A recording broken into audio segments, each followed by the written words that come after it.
Cette question s'adresse à Madame la ministre des Outre-mer. Le département de la Guadeloupe vit depuis des années une crise sanitaire grave. Cette crise est le résultat notamment de décennies de relégation et c'est une rupture intolérable d'égalité entre les Outre-mer et la métropole. Les exemples sont nombreux, je n'en tiendrai qu'à quelques-uns de ceux qui m'ont été rapportés lors de mon déplacement sur l'île en mai dernier, où j'ai eu l'occasion de rencontrer habitants, élus, syndicalistes, responsables d'administration, tous et toutes mobilisés pour obtenir une véritable égalité des droits.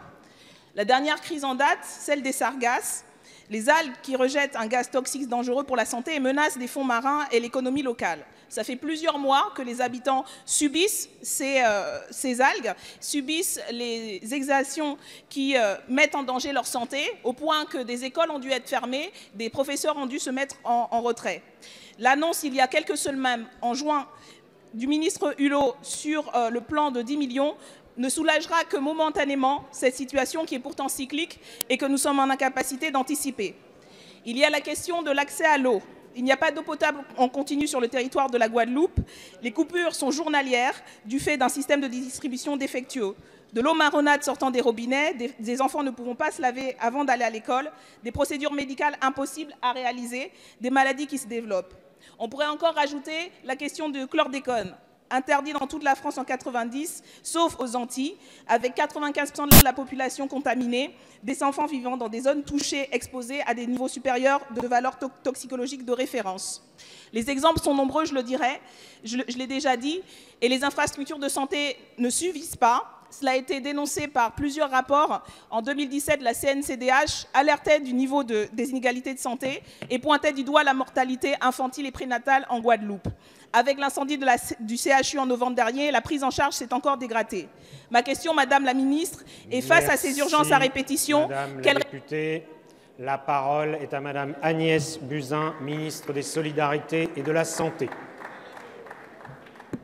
Merci, Monsieur le Président. Mesdames et Messieurs les députés, Madame la députée Obono, vous soulignez la disparité entre l'état de santé de la population des Antilles et la métropole sur des questions environnementales, sur des questions d'accès aux soins, sur des questions liées à la prévention. Le gouvernement a pleinement pris conscience, évidemment, dès son arrivée, de ces enjeux de santé pour les populations guadeloupéennes et martiniquaises, mais pas que. C'est un problème qui concerne l'ensemble des Outre-mer. Nous avons pris des mesures particulières, puisqu'il y a des mesures santé qui vont être présentées dans le plan pour les Outre-mer lié aux assises des Outre-mer. Sur l'accès à l'eau, un plan d'accès à l'eau a été lancé par le ministre de l'Écologie.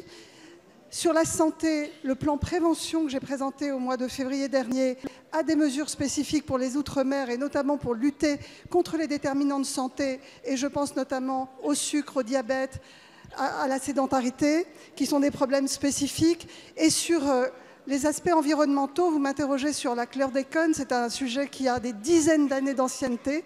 Nous avons pour la première fois pris la mesure de ce sujet puisque nous portons un plan gouvernemental porté par les ministres.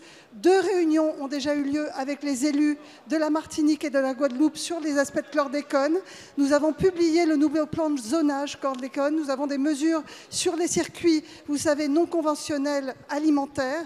Nous avons des mesures sur les jardins familiaux qui ont été faites pour aider les familles à s'alimenter sur ces circuits informels.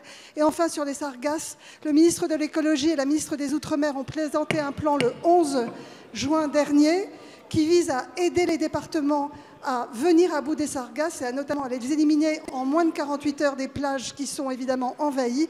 C'est un enjeu sanitaire.